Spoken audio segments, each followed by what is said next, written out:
राजा सूरजदेव बहुत ही घमंडी और निर्दयी राजा था। ताकत में हो या संपत्ति में, सभी में वह संपन्न था।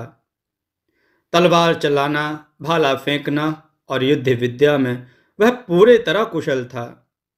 कोई भी राजा उसके सामने टिक नहीं पाता था।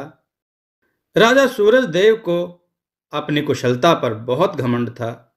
वह हमेशा दूसरों को अपने सामने तुच्छ समझता था। एक दिन मंत्री सेना की एक छोटी सी टुकड़ी के साथ राजा सूरजदेव के सामने हाजिर हुआ। मंत्री ने कहा, महाराज, यह है हमारी कुशल सेना। इसके सामने कोई भी दुश्मन नहीं टिक पाएगा। राजा बोला, टिक तो मेरे सामने नहीं पाएगा। आखिर राजा ऐसा ही होना चाहिए। उसे अपने आप पर पूर्ण विश्वास होना चाहिए और किसी भी मुसीबत के समय घबराना नहीं चाहिए। मंत्री बोला, सही कहा महाराज, मैंने आपकी कुशलता को देखा है। कोई भी आपको युद्ध में हरा नहीं सकता। आपका पराक्रम और वीरता को देखकर किसी भी राजा का पसीना छूट सकता है। राजा बोला, हाँ, सही कहा। तभी एक दरबारी राजा के सामने उपस्थित होता है। दरबारी बोला, महाराज, राज्य में एक दूसरे राज्य से खबरी आया हुआ है। कुछ समय बाद राजा महल में उपस्थित होते हैं और मंत्री उनकी दाईं तरफ खड़ा होता है। खबरी संदेश के साथ सभा में उपस्थित होता है। मंत्री सवाल करता हुआ कहता है, अपना परिचय देते हुए बताओ, संदेश क्या है? खबरी बोला, महाराज, मैं आपके राज्य की सीमा से लगे 7वें राज्य गोवर्धन से आया हूं। हमारे राज्य में 70% जंगल है, जिसमें अलग अलग तरह की आदिवासी प्रजाति रहती है। हमारा मुख्य व्यवसाय जड़ी बूटियां बेचना है। हमारे यहाँ से कई राज्यों में जड़ी बूटियां भेजी जाती हैं। मैं आपसे यह अनुमति लेने आया हूं कि क्या हम अपनी जड़ी बूटियों का व्यापार आपके राज्य में कर सकते हैं या नहीं? राजा बोला, गोवर्धन राज्य कितना बड़ा है? खबरी बोला, राज्य तो छोटा सा है। राजा ने कहा, ठीक है, हमारे राज्य के राजकोष में 30% कर देकर तुम इस राज्य में अपना व्यापार कर सकते हो, और अगर तुम ऐसा नहीं कर सकते तो इस राज्य में व्यापार करने के बारे में सोचना भी मत। खबरी बोला, जी महाराज। यह कहकर खबरी अपने राज्य वापस लौट जाता है। अगले दिन राजा और मंत्री आपस में बात कर रहे होते हैं। मंत्री कहता है, महाराज, किसानों पर कर बढ़ाने से कोई फायदा नहीं। अनियमित समय पर बारिश होने के कारण उनकी फसलों की पैदावार में कमी आई है। राजा बोला, अच्छा, तो यह बताओ कि राजकोष में सबसे ज्यादा कर कहां से आ रहा है? मंत्री बोला, सबसे ज्यादा कर तो गोवर्धन राज्य से आ रहा है, जहां के लोग जड़ी बूटियों का व्यापार हमारे राज्य में करते हैं।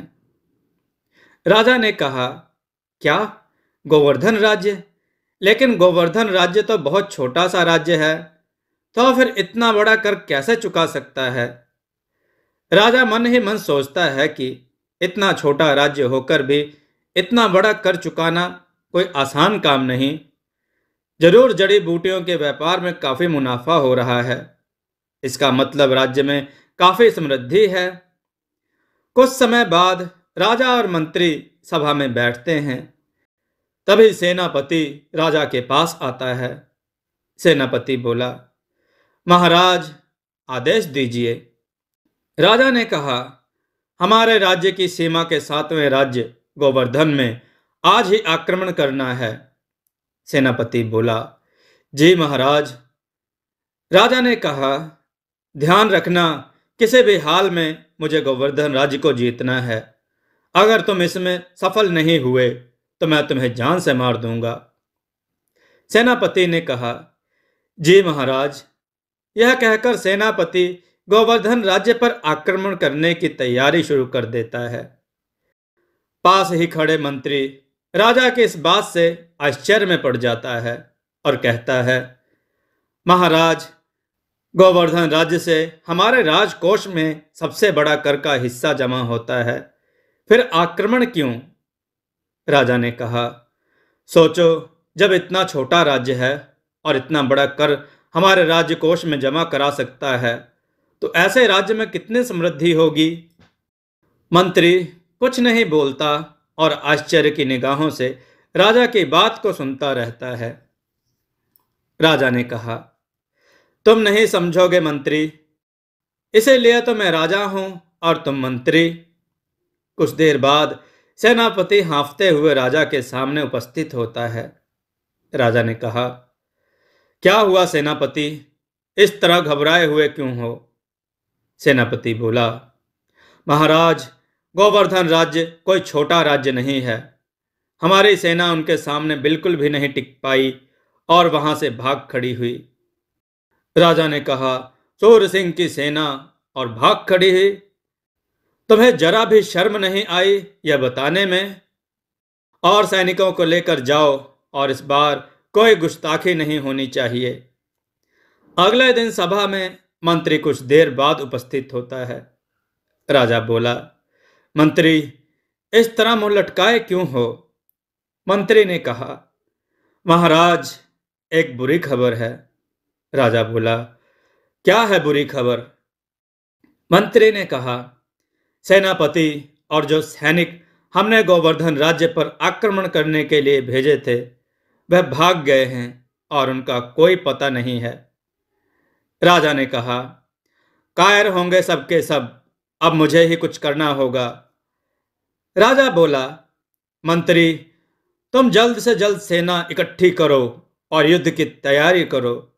इस बार सेना का नेतृत्व मैं करूंगा।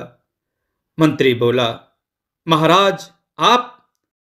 राजा ने कहा, जो कहा वह करो। जी महाराज। राजा अपने तलवार लेकर भाला उठाकर हाथी और घोड़ों के साथ गोवर्धन राज्य पर आक्रमण के लिए निकल जाता है।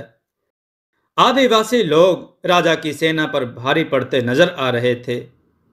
राजा के कई सैनिक तो घायल भी हो चुके थे और कई धराशाही। यह देखकर राजा अपने घोड़े से नीचे उतरता है और अपनी तलवार और भालों को लेकर तेजी से आदिवासी लोगों की तरफ बढ़ता है। राजा एक साथ 5-5 आदिवासियों को खदेड़ देता है। राजा के सामने एक भी आदिवासी टिक नहीं पा रहा था। यह देखकर 2 आदिवासी जंगल से गोवर्धन राज्य की तरफ भाग जाते हैं। तब तक बाकी आदिवासी राजा को रोक कर रखने के लिए उसके साथ युद्ध करते रहते हैं। राजा उन्हें धमकाते हुए कहता है, सभी के सभी लौट जाओ, वरना तुम भी बेमौत मारे जाओगे। तभी वे 2 आदिवासी वापस युद्ध के मैदान पर लौटते हैं और चिल्लाते हुए कहते हैं, बाबा आ रहे हैं, बाबा आ रहे हैं। इतने में एक बूढ़ा लेकिन हष्ट पुष्ट शरीर वाला लंबा चौड़ा व्यक्ति, जिसके माथे पर लाल तिलक लगा है और हाथ में त्रिशूल लिए है, राजा के सामने आ खड़ा होता है। राजा हंसते हुए कहता है, क्या गोवर्धन राज्य में जवान युवकों के अंदर बल नहीं रहा जो अब बूढ़ों से लड़ना होगा? तभी वह वृद्ध व्यक्ति अपने त्रिशूल को जमीन के अंदर गाड़ देता है और कहता है, चलो युद्ध के लिए तैयार हो जाओ। राजा कहता है, देखो बूढ़े बाबा, युद्ध तो बराबर वालों के बीच होता है, इसे हम युद्ध नहीं बल्कि खेल कहेंगे। वृद्ध व्यक्ति बोला, चलो तो फिर खेल ही खेल लेते हैं, मैं भी देखूं तुम कितने बड़े खिलाड़ी हो। वृद्ध व्यक्ति निहत्थे राजा की ओर बढ़ता है तो राजा कहता है, देखो बाबा, वैसे भी तुम बूढ़े हो चुके हो और निहत्थे, अगर लड़ोगे तो अवश्य ही मारे जाओगे। तभी 2 आदिवासी लोग कहते हैं, बाबा, यह राजा बहुत घमंडी और विद्या में निपुण है, कृपया अपना त्रिशूल हाथ में ले लीजिए। वृद्ध व्यक्ति कहता है, तुम मेरी चिंता मत करो और हां, कोई भी बीच में मत आना। राजा और वृद्ध व्यक्ति के बीच युद्ध शुरू होता है। पहले राजा अपने भाले से प्रहार करता है। वह अपने हाथों से तेजी से भाला वृद्ध व्यक्ति को मारने के लिए फेंकता है, लेकिन वृद्ध व्यक्ति भाले को शरीर से चुभने से पहले ही पकड़ लेता है और दोनों हाथों से पकड़कर उसे अपनी जांघों पर मारता है, जिससे भाला टूट जाता है। यह देखकर राजा दंग रह जाता है और सोचता है, आखिर इस बूढ़े शरीर में ऐसा क्या है जो मेरे भाले को भी तोड़ दिया। अगली बार राजा तलवार से प्रहार करता है, लेकिन तभी बूढ़ा व्यक्ति तलवार को हाथों से ही पकड़ लेता है और दूर फेंक देता है। फिर बूढ़ा व्यक्ति प्रहार करता है। वह तेजी से राजा को धक्का मारता है, जिससे राजा पीछे खिसक जाता है और उसका संतुलन बिगड़ जाता है। इस बार राजा तेजी से भाग कर आता है और बूढ़े व्यक्ति को तेजी से धक्का मारता है। बूढ़ा व्यक्ति भी पीछे खिसक जाता है और धरती पर पड़े हुए बांस से टकरा जाता है। बूढ़ा व्यक्ति उस बांस को उठाकर उसके एक सिरे को पकड़कर तेजी से भागता है और भागते भागते बांस के दूसरे सिरे को धरती से झुकाकर एक पेड़ पर जा बैठता है और फिर कहता है, आजा बच्चे, खेल खेलते हैं।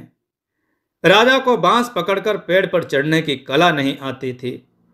वह पेड़ के पास जाता है और पेड़ पर चढ़ने की कोशिश करने लगता है, लेकिन तभी बूढ़ा व्यक्ति पेड़ से नीचे कूद जाता है और कहता है, लो बेटा, मैंने तुम्हारा काम और भी आसान कर दिया।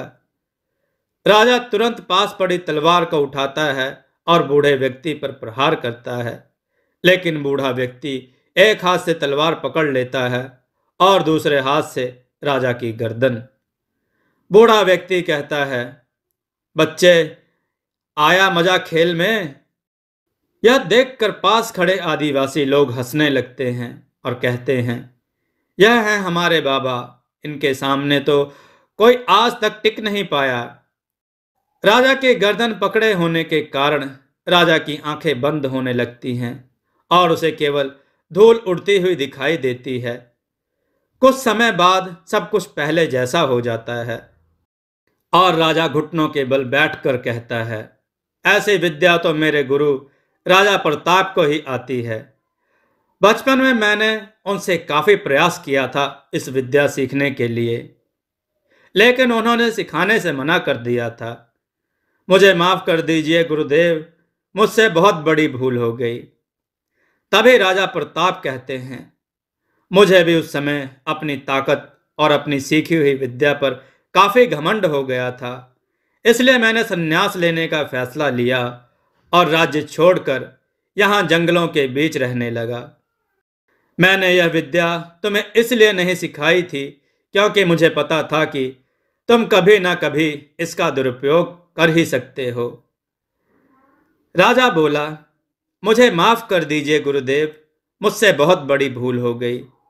थोड़ी ही देर में राजा के सैनिक और आदिवासी लोग एकजुट हो जाते हैं और सामने बनी महादेव की मूर्ति के सामने जय महादेव का नारा लगाने लगते हैं। उसके बाद पूरा वातावरण उनकी तेज आवाज से गूंज उठता है। दोस्तों, आपको यह कथा कैसी लगी? अपने विचार और सुझाव कमेंट में जरूर दें। हमारी कथाओं को लाइक करें, हमारे चैनल को सब्सक्राइब करना न भूलें। हमारी कथाओं को शेयर जरूर करें, जिससे लोगों को अच्छा ज्ञान प्राप्त हो। जय श्री राम भक्तों।